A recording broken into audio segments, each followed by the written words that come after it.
کیا کبھی آپ نے سوچا ہے کہ آپ کیا کر رہے ہیں؟ آپ کو عامل بننا چاہیے یا آپ کو وہ راستہ اختیار کرنا چاہیے جو آپ کے بزرگوں کا ہے، جو ہمارے سلاسل کا ہے، جو ہمارے سلاسل کے ذکر و اذکار ہیں، جو ہمارے سلاسل کے اشغال ہیں، جو ہمارے سلاسل کا طریقہ کار ہے؟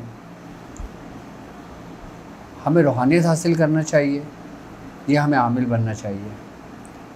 آئیے ہم اپنے آپ سے سوال کرتے ہیں۔ عارق پیا مرشد پیا، عارق پیا مرشد پیا،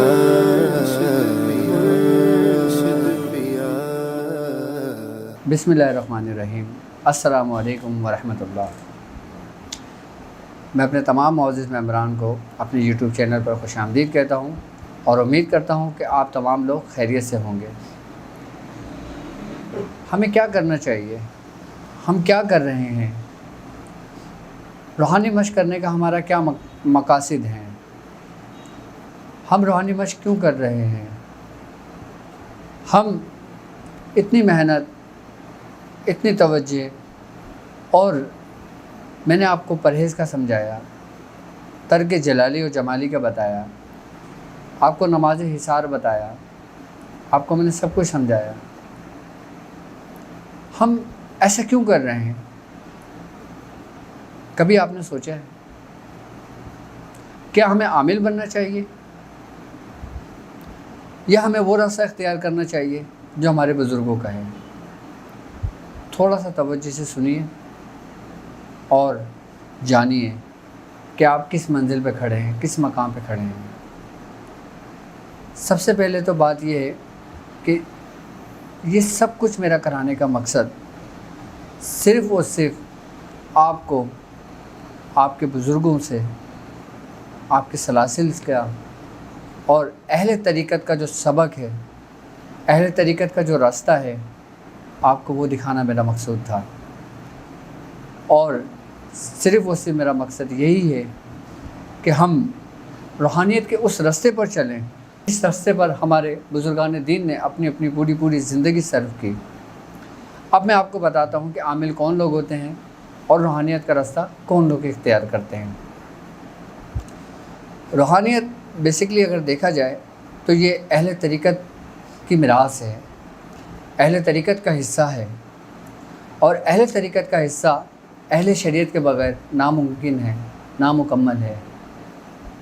آپ کو شریعت میں اتنا تو کچھ پتہ ہے کہ اچھائی اور برائی کیا ہے، اللہ رب العزت نے کیا احکام شریعت آپ پر لاگو کیا ہے، آپ کو حکم دیا ہے، آپ کے رب کا کیا حکم ہے، آپ اچھی طریقے سے جانتے ہیں۔ روحانیت کے راستے پہ ہم چل تو رہے ہیں، اور روحانیت کے راستے پر ہم چلتے ہیں تو اس روحانیت کے سفر میں ہمیں بہت ساری مشکلات کا سامنا آتا ہے، بہت ساری مشکلات کو ہم نے فیس کرنا ہوتا ہے۔ اب میں آپ کو بتاؤں کہ عملیات کیوں ضروری ہوتے ہیں اور روحانیت کے راستے میں عملیات کیا حیثیت رکھتے ہیں اور عملیات ہم کیوں کرتے ہیں۔ اس کی مثال میں آپ کو ایسے دیتا ہوں کہ جیسے ایک شخص کے پاس ایک اچھی گاڑی ہے اور وہ شخص گاڑی کو صرف چلانا جانتا ہے، لیکن چلاتے ہوئے گاڑی اگر کہیں بند ہو جاتی ہے تو اس کو نہیں پتہ ہوتا کہ گاڑی اس کی کیوں بند ہوئی ہے۔ میں سمجھتا ہوں اگر 100 لوگ ہیں، 100 میں سے تقریباً 10% لوگ ایسے ہوں گے جب گاڑی جہاں بند ہو تو وہ گاڑی کو سٹارٹ کریں اور اس کو ٹھیک کریں اور اپنے مقام، اپنی منزل کی جانب چل دیں۔ اور بہت سارے لوگ ایسے ہوتے ہیں اگر گاڑی ان کی بند ہو جاتی ہے تو وہ اس کے محتاج ہو جاتے ہیں۔ کس کے؟ جو لوگ گاڑی کا کام جانتے ہیں، یا تو وہ ان کا انتظار کریں گے یا پھر وہ خود کچھ نہیں کر سکتے۔ تو عملیات کی حیثیت روحانیت کے راستے میں بالکل ایسی ہی ہے کہ جیسے ایک شخص جو گاڑی کو بھی جانتا ہے، اس کو چلانا بھی جانتا ہے، اس کے پارٹس کے بارے میں بھی جانتا ہے اور اس کو صحیح کرنا بھی جانتا ہے، اس کو فالٹ بھی پتہ ہوتا ہے۔ روحانیت کا بیسیکلی راستہ سرکار دو عالم صلی اللہ علیہ وآلہ وسلم اس کی منزل ہیں، اس کا مقام ہے، اس کا منبع ہے۔ ہمیں سرکار دو عالم صلی اللہ علیہ وآلہ وسلم تک پہنچنا ہے اس راستے کے ذریعے. ہمیں سرکار دو عالم صلی اللہ علیہ وآلہ وسلم کی جو تبرکات ہیں، جو امت کی وراثت ہے، جو لوگ اس امت کے وارث ہیں، ہمیں ان کی پیروی کرنا ہے. ہمیں ان کے بتائے ہوئے دین کو سیکھنا ہے. ہمیں ان کے راستے پہ چلنے کا نام روحانیت ہے. مخلوق خدا کی خدمت کرنے کا نام روحانیت ہے. روحانیت صرف یہی نہیں ہے کہ آپ سیکھ کے لوگوں کا علاج و معالجہ کرنا شروع کر دیں. کسی کی بیوی مہنگی رک گئی، آپ اس کو بلوا لیں. کسی کی بندش لگ گئی ہے، آپ اس کی بندش کا اتار کر دیں. کسی کے گھر میں جادو ہو گیا تو آپ جادو کا علاج کر لیں. روحانیت یہ ہرگز نہیں ہے. میں آپ کو پھر بتاتا چلوں، روحانیت کچھ اور ہی منزل ہے. ابھی میں صرف آپ کو بیس بتا رہا ہوں. کس چیز کی بیس؟ روحانیت کے راستے پہ چلنے کی. ابھی میں نے آپ کو چلایا نہیں ہے. ابھی تو میں نے آپ کو کچھ بھی نہیں بتایا. ابھی تو میں نے روحانیت کا سفر ہی شروع نہیں کیا. ابھی تو میں آپ کو وہ چیپٹر پڑھا رہا ہوں کہ جس میں ہم روحانیت کے سفر میں داخل ہوں گے، روحانیت کے راستے میں داخل ہوں گے، اپنے بزرگوں کے راستے پہ داخل ہوں گے. پھر آپ کیسے کہہ سکتے ہیں کہ ہم عامل بن رہے ہیں؟ پھر آپ کیسے کہہ سکتے ہیں کہ ہم دنیاوی مقاصد کے لیے چیزیں حاصل کر رہے ہیں؟ ہم دنیاوی مقاصد کے لیے چیزیں حاصل نہیں کر رہے. ہم اس رستوں کو فالو کر رہے ہیں جو ہمارے بزرگان دین نے کیا. ابھی اس رستے پہ آپ چل رہے ہیں تو میں آپ کو بہت کچھ طریقہ کار تعلیم کروں گا. اپنے سلاسل کے ذکر و اذکار تعلیم کروں گا. اپنے سلاسل کے اشغال تعلیم کروں گا. اپنے 14 خانوادوں کے معاملات کو تعلیم کروں گا.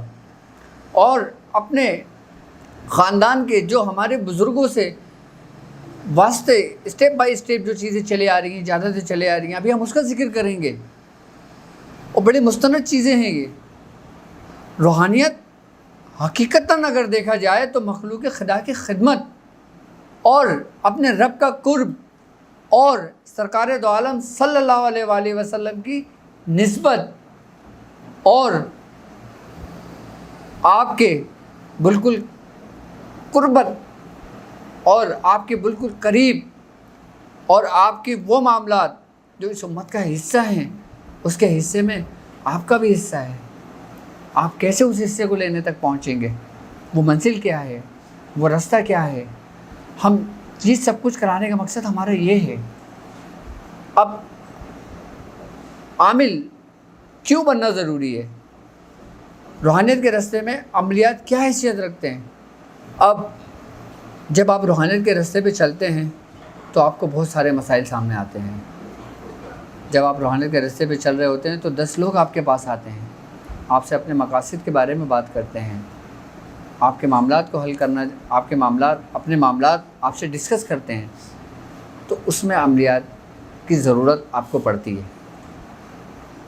عملیات بیسیکلی ایک شغل ہے. آئی بس سمجھ، یہ مقام اسفل ہے، یہ اعلیٰ نہیں ہے. ہماری منزل مقام اعلیٰ ہے. ہماری منزل کچھ اور ہے. اب کسی کے اوپر جادو ہو گیا، کسی کے اوپر جادو کے ذریعے اس پہ بیماریاں مسلط کر دی ہیں. آپ کو کیسے پتہ چلے گا کہ اس شخص کے اوپر یہ جادو ہوا ہے؟ اس شخص کے اوپر جادو کی وجہ سے یہ بیماریاں اس پہ مبتلا ہو گئی، بیماریاں پیدا ہو رہی ہیں. اچھا، جادو کے ذریعے جو انسان کے جسم کے اندر بیماریاں پیدا ہوتی ہیں، وہ انسان کے جسم کے اندر کس جگہ قائم مقام ہوتی ہیں؟ کیا آپ کو پتہ ہے؟ اچھا، جو جادو کے ذریعے بیماریاں انسان کے جسم کے اندر پیدا ہوتی ہیں، آپ اس کو کیسے حاضر کر سکتے ہیں؟ جو جادو کے ذریعے بیماری انسان کے جسم کے اندر منتقل ہوتی ہے، وہ ایک صورت اختیار کر لیتی ہے. وہ انسان کے کس کس مقامات پر ہوتی ہے، ہم اس کا ذکر کریں گے. ہم وہ چیزیں بتائیں گے. آئی بات سمجھ میں؟ صرف اور صرف عملیات ہم اگر سیکھیں گے نا، تو ہم صرف اور صرف یہ چیزیں سیکھیں گے کہ ہم کسی مریض کا علاج کیسے کر سکتے ہیں. یہ منزل نہیں ہوگی، لیکن یہ ضرورت ہوگی. کیا؟ یہ آپ کی ضرورت ہوگی کیونکہ بزرگوں کا طریقہ کار ہے کہ بزرگوں کے در پہ جو آتا ہے وہ خالی ہاتھ نہیں لوٹتا. اگر ایک بدکار شخص بھی آتا ہے تو وہ بھی خالی ہاتھ نہیں لوٹتا, اور اگر ایک نیک شخص آتا ہے تو وہ بھی خالی ہاتھ نہیں لوٹتا. بزرگوں کا کام یہ نہیں کہ کسی کو منع کر دیں, اور آپ بزرگوں کے راستے پر ہیں تو ایک وقت اللہ رب العزت ایک وقت آتا ہے کہ آپ کو بھی وہ بزرگی و مقام و مرتبہ مل جاتا ہے. عملیات سیکھنا, عملیات کرنا, اس کا مقصد صرف کیا ہے؟ ایک شغل, صرف بقدر ضرورت کہ ہم جادو کا اوتار کیسے کریں گے, کہ نظر بد انسان کو اگر لگتی ہے تو وہ انسان کے کس حصے میں قائم مقام ہوتی ہے, وہاں سے اس کو کیسے نکالا جاتا ہے, وہاں سے اس کا علاج کیسے کرایا جاتا ہے, کیوں پناہ مانگی گئی ہے, کیوں حاسدوں کے حسد سے پناہ مانگی گئی ہے. حاسدوں کے حسد جب حسد کرتے ہیں تو وہ جو ریس انسان کے جسم میں داخل ہوتی ہے وہ کس مقام پر ہوتی ہے, کیا آپ نے سوچا ہے کبھی؟ یہ بہت ایک وسیع سمندر ہے, ایک گہرا سمندر ہے. آپ اس میں جتنا ڈوبتے چلے جائیں گے آپ چلے جائیں گے. لیکن میں نے دیکھا ہے کہ جن رستوں کو میں نے اس مقام پہ, اس منزل پہ چلایا ہے, کچھ لوگ عملیات کی دنیا تک ٹھہر گئے, اور جو لوگ عملیات کی دنیا سے نہیں ٹھہرے, انہوں نے وہاں اپنا قائم مقام نہیں کیا, وہ اس منزل سے آگے کی طرف نکلے تو وہ روحانیت کے اعلیٰ مقام پر گئے. تو آپ کی منزل عملیات نہیں ہے, آپ عامل نہیں بنیں گے, آپ عملیات صرف بقدر ضرورت لیں گے. اصل مقصد آپ کا روحانیت کا سفر ہے, اصل مقصد آپ کا وہ ہے جو ہمارے سلسلے کے بزرگوں کا طریقہ کار رہا ہے. میں آپ کو آپ کے 14 خانوادوں کا بتاؤں گا, سلاسل کا بتاؤں گا, نسبتوں کا بتاؤں گا, اور کن کن بزرگوں سے ہمیں کیا کیا نسبت کیسے ملی. اس روحانیت کے راستے میں ہم اس چیز کا ذکر تفصیلی کریں گے. اگر میری زندگی رہی تو انشاءاللہ تعالی میں ایک ایک چیز اسٹیپ بائی اسٹیپ آپ کو سمجھاتا چلوں گا, آپ کو سکھاتا چلوں گا.